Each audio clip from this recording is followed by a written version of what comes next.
हरे कृष्ण। सुखमय संडे सत्संग में सभी का हार्दिक अभिनंदन है।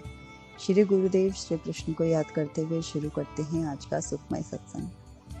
हम सबके प्रिय इष्ट आराध्य आकर्षक श्री कृष्ण का जन्म दिवस आने वाला है। सोमवार को श्री कृष्ण भगवान के जन्मोत्सव की तैयारी हम सब कर रहे हैं। जन्माष्टमी आने वाली है और सभी कृष्ण भक्तों में कितना उत्साह है। वृंदावन नगरी सज रही है, घर घर के आंगन में घर घर के मंदिर सज रहे हैं। सभी लोग उत्साह से लगे हैं श्री ठाकुर जी का जन्म दिवस मनाने के लिए।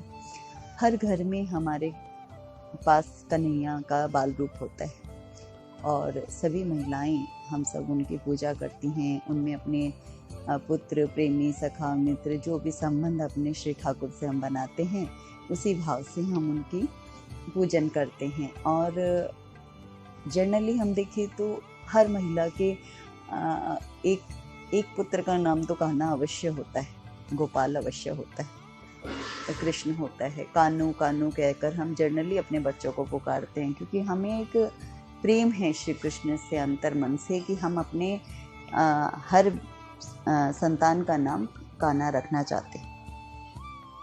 तो ये जो प्रेम है ये ऐसे ही बढ़ता है। अब भगवान के ऊपर नाम होता है तो नाम लेंगे तो हम ऑटोमेटिक भगवान का नाम लेते हैं।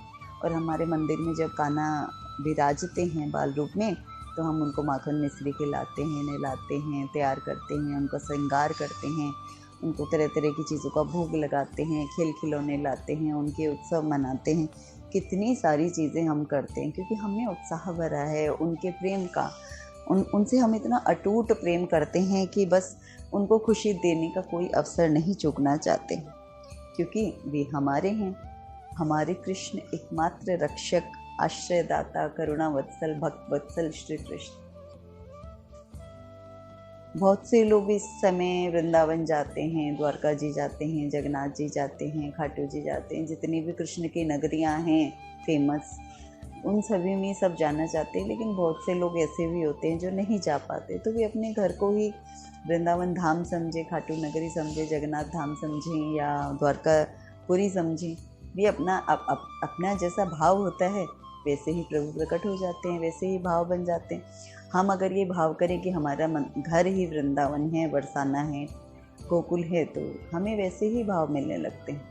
हम वैसे ही अपने घर को सजाएं, उनके जन्मदिन को उत्साह से मनाएं, उनके लिए भोग बनाएं, उनके लिए व्रत रखें। और जितनी भी चीज़ें, जैसे हम अपनी संतान का बर्थडे मनाते हैं तो हम कितने खुश होते हैं, वैसे ही ये तो हमारे ठाकुर का बर्थडे है जो हम सबको हर रूप में प्रेम करता है। और इतना प्रेम करते हैं कि वे हमारे अवगुण, हमारे विकार, हमारे बुराई कुछ नहीं देखते। वे बस प्रेम करते, क्योंकि उनको सिर्फ आता ही प्रेम करना है। वे सिर्फ मंगल करते हैं, वे सिर्फ कृपा करते हैं, करुणा करते हैं। अकरुणा या अप्रेम की स्थिति तो उनके बीच में है ही नहीं, क्योंकि उन्हें कुछ ऐसा गलत करना आता ही नहीं। ये प्रेम तो जब संसार से करते हैं तब ये होता है कि हमें प्रेम के बदले प्रेम नहीं मिलता, या हमारी कमियां लोग देखते हैं, या हम कितना भी अच्छा कर दो फिर भी वो हमसे दुर्व्यवहार करते हैं, हमें प्रताड़ित अपमानित करते हैं। तो ये चीज़ तो संसार के साथ है। इसीलिए संत जन कहते हैं कि वास्तविक प्रेमास्पद तो सिर्फ और सिर्फ भगवान श्री कृष्ण हैं, क्योंकि वे ही एक ऐसे हैं जो प्रेम के बदले सिर्फ प्रेम देते हैं। और प्रेम नहीं देंगे तो भी वे प्रेम ही देते हैं, क्योंकि उन्हें कुछ और देना आता ही नहीं। उनके नेत्रों में इतनी करुणा है कि उनके समक्ष कोई एक पापी से पापी दुराचारी व्यक्ति खड़ा हो और एक पुण्यवान खड़ा हो, तो वे फिर भी समान नज़र से ही उसे देखेंगे, क्योंकि उनको दूसरी दृष्टि करनी आती ही नहीं। उनके नैनों में तो वही कृपा बरसती है, करुणा बरसती है। तो वे तो सभी जीवों पर दया करते हैं, चाहे जीव हो, जंतु हो, पेड़ हो।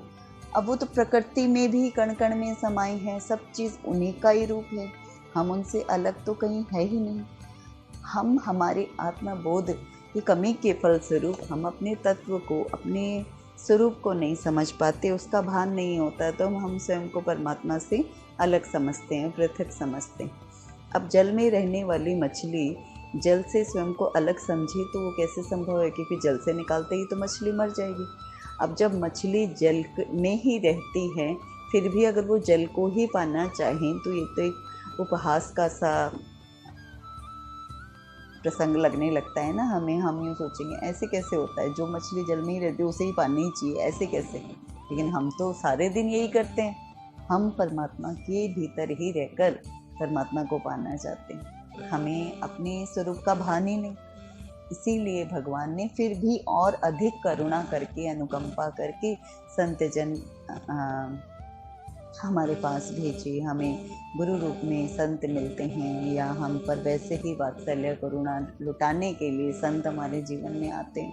अब गुरु रूप में आते हैं तो वे हमें गढ़ते हैं, हमारे विकारों को मिटाने का प्रयास करते हैं, उनको एक एक करके उनको ख़त्म करते हैं। जब जो हम उनसे जो दीक्षा स्वरूप नाम या जप या मंत्र लेते हैं, उसका जाप करते हैं, तो फिर हमारे विकार जो हैं एक एक करके मिटने लगते हैं। और उसमें बहुत लंबा समय भी लग जाता है, और कभी क्षण मात्र में भी चीज़ें हो जाती हैं। ये तो हमारे ऊपर ही है कि हम उनको कितनी एक्सेप्टेंस से लेते हैं। अब जैसे कोई स्कूल की पढ़ाई का पाठ होता है, तो वो अब कोई बच्चा तो 1 सेकंड में याद कर लेता है, और किसी बच्चे को 1 हफ्ता 1 महीना भी लग जाता है, और कोई कर ही नहीं पाता। अब ये तो अपनी अपनी कैपेसिटी है कि हम उस जाप द्वारा हम अपना खुद का सुधार कितना कर पाते हैं। अब हरि ने कृपा करके साधु को भेजा, साधु ने कृपा करके हमें मंत्र दिया, मंत्र ने कृपा करके हमारे भीतर के विकारों को निकालने का घर्षण चालू करा। अब वो चालू होने के उपरांत भी यदि हम अधिक से अधिक जाप नहीं करते, हर समय प्रभु को याद नहीं रखते, और जब तब सांसारिक चीज़ों में अपने आप को डुबो लेते हैं, भूल जाते हैं ईश्वर को, क्योंकि जैसे ही परिस्थितियाँ ऐसी बनती हैं कि सुख की स्थिति हो गई, दुख की स्थिति हो गई, हम परमात्मा को सबसे पहले भूल जाते हैं। हम उन चीज़ों में अपना बल लगाने लगते हैं, अपनी सोच लगाने लगते हैं। जहाँ हम अपनी सोच लगाते हैं वहाँ हम परमात्मा से पृथक हो जाते हैं थोड़ी देर के लिए। और जो ही अपने नाम द्वारा, जाप द्वारा, मंत्र द्वारा, साधन द्वारा हम वापस परमात्मा की ओर चलते हैं, हमें वापस कनेक्टिविटी फील होती है, वापस अपने भाव द्वारा हमें अपने उत्तर मिल जाते हैं। लेकिन उसके लिए हम बार बार भूलना, उनकी विस्मृति होना, ये हमारी कमी है। प्रभु ने तो हमें अपना लिया, लेकिन हम उनके मंत्र नाम द्वारा कैसे भी करके, जो भी रूप विशेष हमें प्रिय हैं, जो मंत्र हमें प्रिय हैं, जो जैसी भी कर्म की स्थिति, कर्म कांड करने की स्थिति, पूजा की विधि हमें जो प्रिय हैं, वो हम करें, और साथ ही प्रभु के ऊपर अपना ध्यान रखें और उनके चरणों में अपनी पूर्ण शरणागति, यानी कि हम कैसी भी अवस्था हो बस हम उन्हीं में डूबे रहें। तब जाकर हमें ये जागृति होती है कि हम तो उनसे अलग हैं ही नहीं, तो हम ही में थे, हम उन्हें बाहर ढूंढ रहे थे। अब जैसे किसी की सुई खो गई, अब एक कहानी भी आती है, छोटी सी एक बुढ़िया माई थी, उसकी एक सुई थी, वो कहीं खो गई, तो वो उससे अपनी झोपड़ी के अंदर गिरी और उसको बाहर जाके ढूंढती है। इतने में एक संत आते हैं, वे कहते हैं कि मैं क्या ढूंढ रही हूँ? बोले मेरी सुई थी, वो गिर गई। बोले सुई कहाँ गिरी थी? वो तो बोले घर के अंदर। तो यार घर के अंदर ढूंढो, बाहर क्यों ढूंढ रहे हो? बस यही गलती हम करते हैं, घर के अंदर हम कुछ नहीं ढूंढते, बाहर खोई हुई चीज़ों को ढूंढने का प्रयास करते हैं। इसी सी बात ही परमात्मा हमारे भीतर ही विराजमान है। अपने भीतर बैठे अपने इष्ट, अपने गुरु, अपने कृष्ण से जुड़ने का प्रयास करें, मंत्र द्वारा, साधन द्वारा, जाप द्वारा। बस यही एकमात्र तरीका है अपने इष्ट से जुड़ने का। अब प्रभु तो सबको आश्रय देते हैं, है ना। अब जैसे एक दिन भगवान कृष्ण सहित वृंदावन के निवासी वर्षा के देवता इंद्र के सम्मान में एक भव्य भोज की तैयारी कर रहे थे। हालांकि उस समय छोटे बालक कृष्ण ने सुझाव दिया कि उन्हें इसकी बजाय गोवर्धन पर्वत की पूजा करनी चाहिए, जो उन्हें उनके मवेशियों के लिए ताजी घास, अन्य लाभ प्रदान करता है। गाँव वाले सहमत हो गए। उन्होंने इंद्र की पूजा छोड़कर पहाड़ी की पूजा आरंभ कर दी। अब इंद्र का अनादर हुआ और वे क्रोधित हो गए। उन्होंने वृंदावन में मूसलाधार बारिश शुरू कर दी। तूफान द्वारा उनको दंडित करने का फैसला किया। आसपास में अंधेरा छा गया। भारी बारिश होने से बाढ़ का पानी बढ़ गया और गांव के डूबने का खतरा हो गया। इस अराजकता के बीच कृष्ण ने अपनी छोटी उंगली से गोवर्धन पर्वत को उठा लिया, जिससे ग्रामीण और उनके मवेशियों के लिए आश्रय बन गया। इस अस्थायी छतरी के नीचे वृंदावन के लोग बाढ़ से सुरक्षित थे। कृष्ण ने बिना किसी थकान के छोटी उंगली पर 7 दिन 7 रात तक पहाड़ी को उठाए रखा। कृष्ण की दिव्य शक्ति, ग्रामीणों की अटूट आस्था को देखकर इंद्र को अपनी गलती का एहसास हुआ और उन्होंने तूफान को रोक दिया। बारिश रुक गई, आसमान साफ हो गया। कृष्ण के चमत्कारिक कारनामे से सभी ग्रामीण दंग रह गए। वे अपने आश्रय से बाहर निकल आए। यह कहानी कृष्ण की रक्षक और उद्धारकर्ता के रूप में भूमिका को दर्शाती है, जो उनके भक्तों के लिए उनकी दिव्य शक्ति और करुणा को दर्शाती है। ये भक्ति के लिए महत्व और इस विचार को भी सिखाती है कि सच्चा सम्मान ईश्वर और सभी सृष्टि के कल्याण के प्रति होना चाहिए। जनरली इंसान में एक भाव होता है कि उसे हमेशा खुद का सम्मान चाहिए। प्रभु भगवान कृष्ण ने कभी सम्मान नहीं चाहा, भी किसी सम्मान के इच्छुक नहीं थे, क्योंकि हम उनको क्या सम्मान देंगे, ये तो सदैव सम्माननीय हैं। उन्होंने हमेशा करुणा ही करी, उन्होंने इतना प्रेम लुटाया क्योंकि उनका रूप ही प्रेम है, क्योंकि वो प्रेम ही है। प्रेम से पृथक कुछ है ही नहीं। सौंदर्य, सत्य, प्रेम और करुणा, इन सभी का एक रूप है कृष्ण। ये कृष्ण के ही पर्यायवाची शब्द हैं, जो कृष्ण की ही व्यक्तित्व को हमें बताते हैं कि वे कितने करुणावान हैं।